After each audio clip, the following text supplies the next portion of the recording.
niveau du LACOS, les leaders qui sont alliés de la candidature de Ousmane Sonko, ñoom ils veulent une seule candidature. Ils veulent une seule candidature. Kenn ki c'est Bassirou Diomaye Faye, il y a Habib Sy, il y a également Cheikh Tidiane Dièye. ñaar ñi Cheikh Tidiane Dièye ak Kële wax nañu pour ñu démissionner qu'on retienne finalement une seule candidature. Pour ñu démissionner, mais finalement non, Cheikh Tidiane Dièye en tout cas a refusé de démissionner.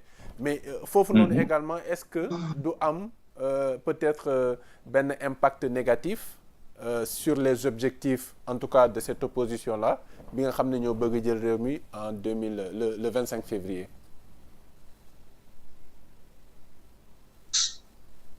Donc je participe pas aux réunions.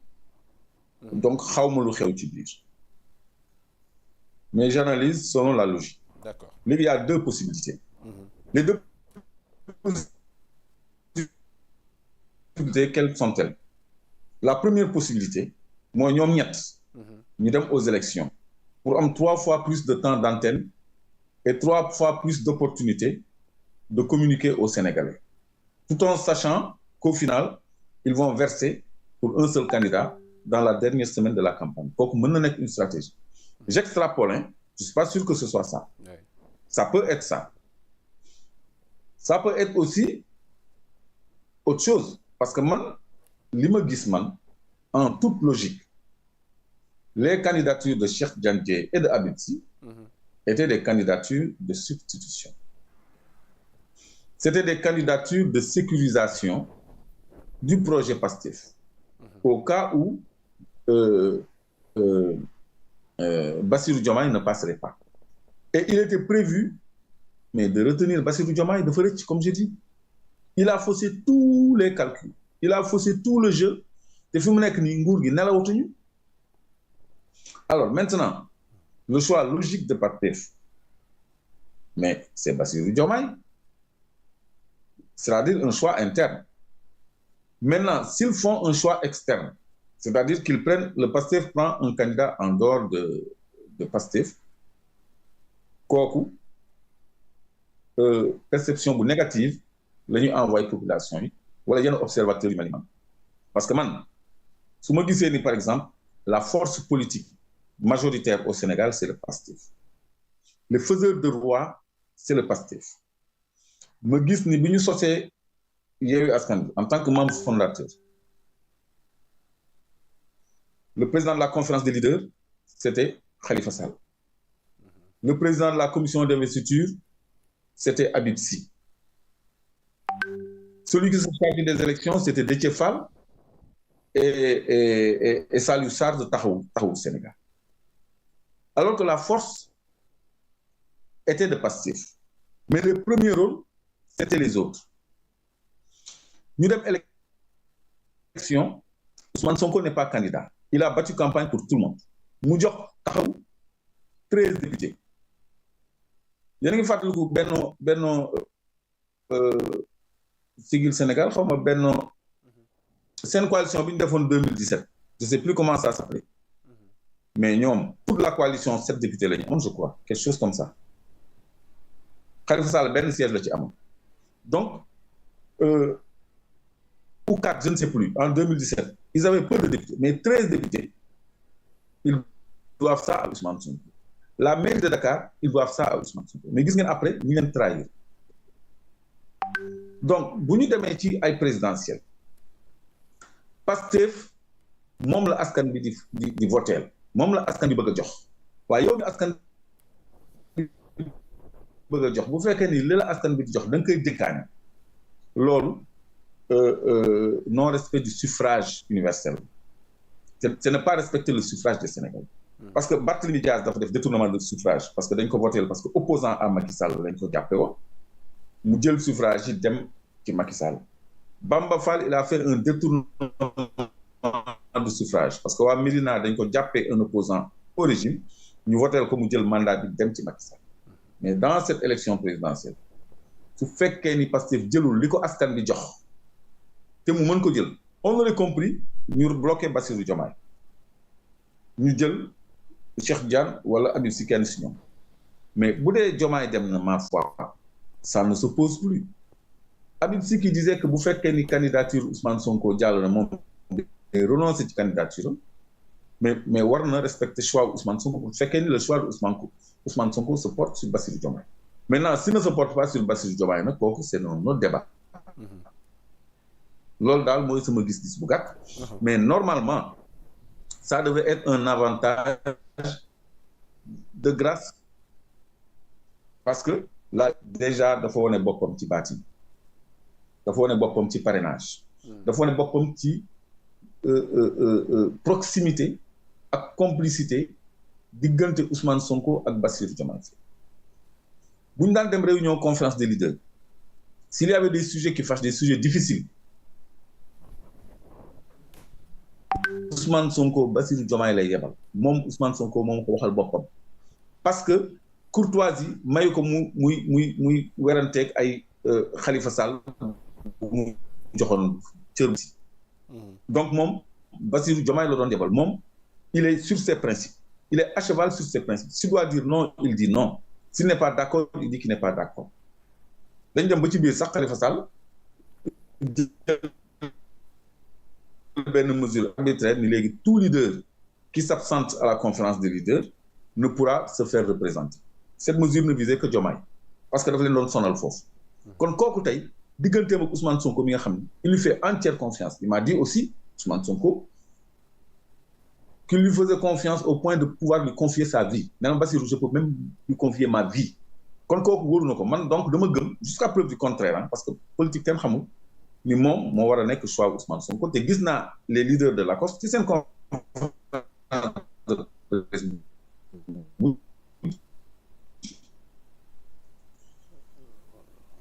ñoom il sera Bassirou Diomaye Faye donc loolu am ay grincement de dents je crois que du reconnaissance d'accord parce que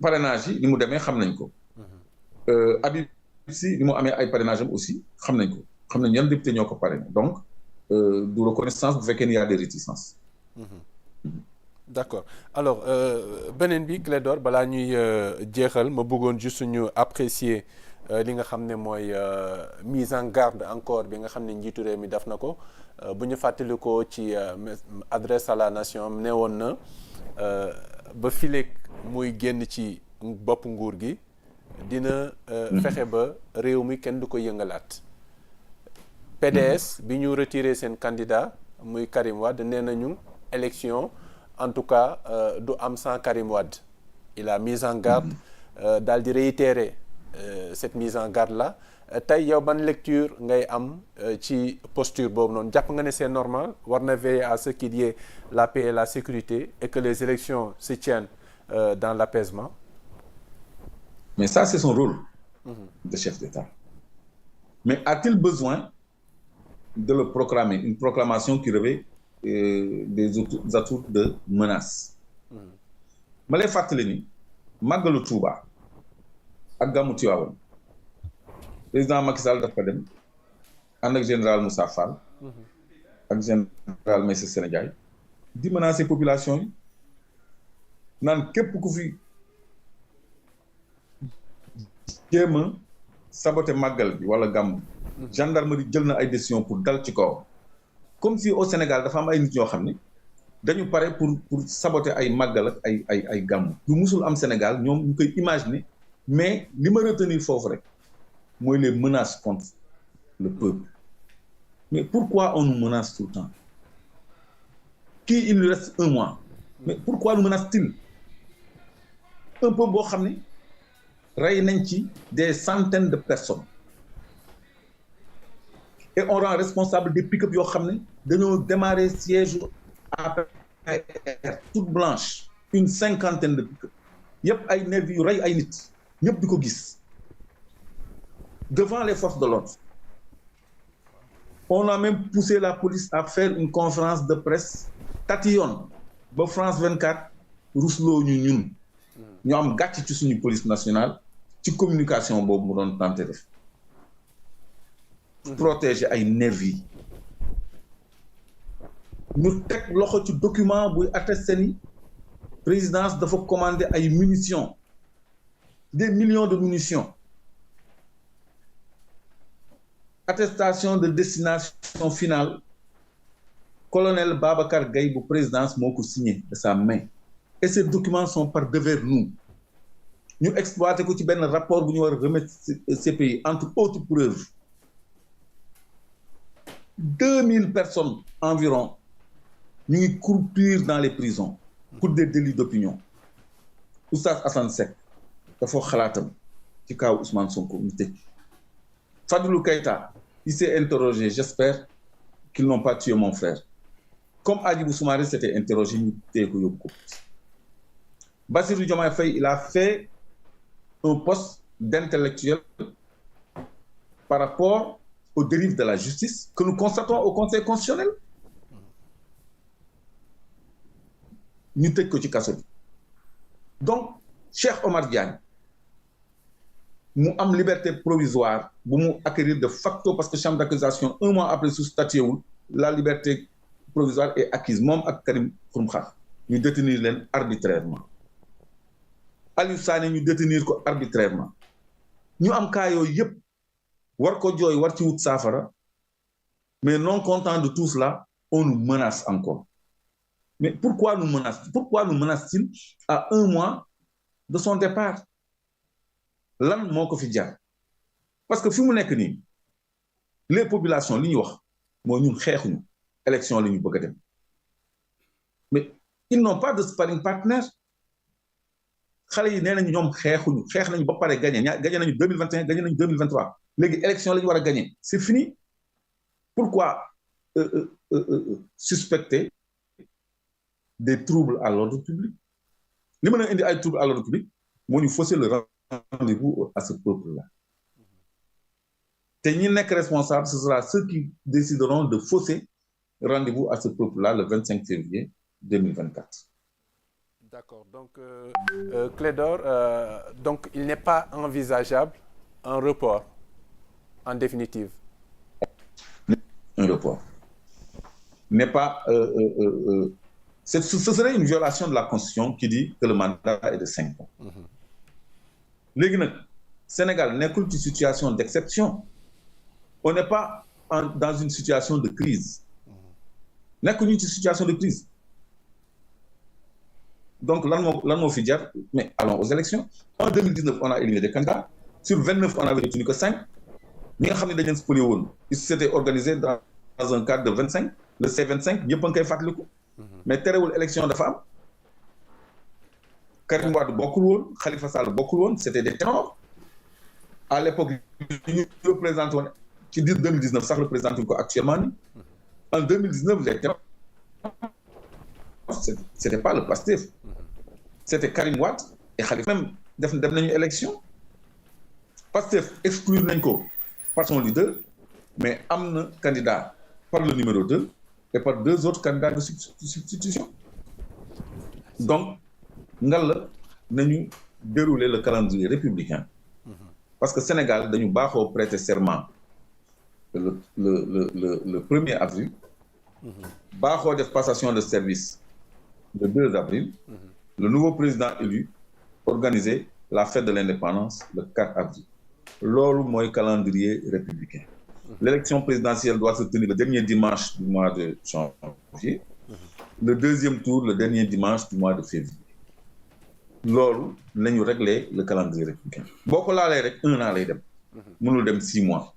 Parce que avril la. Janvier février mooy élection bi avril mooy passation ci constitution bi lañ ko bind loolu au-delà du code électoral kon loolu da ngay laal constitution bi laal code électoral bi xanaa pour dem noonu wala nga am un large consensus te large consensus amul parce qu'il y a des gens qui veulent aller aux élections et le peuple veut aller aux élections. D'accord alors kon ñu ngi lay jaajëfal bu baax Clédor waxtaan wi jeex na. parce que état-major politique yi aussi. oui nañ le peuple qui veut cette rupture est.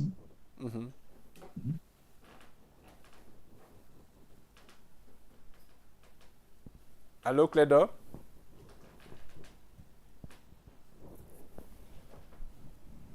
Ismaïla bu dee mën nga rétablir le link ak Clédor Sène à défaut ñu jaajëfal ko bu baax bu ñu ko mënoon am nag ñu tàggatoo ce serait mieux.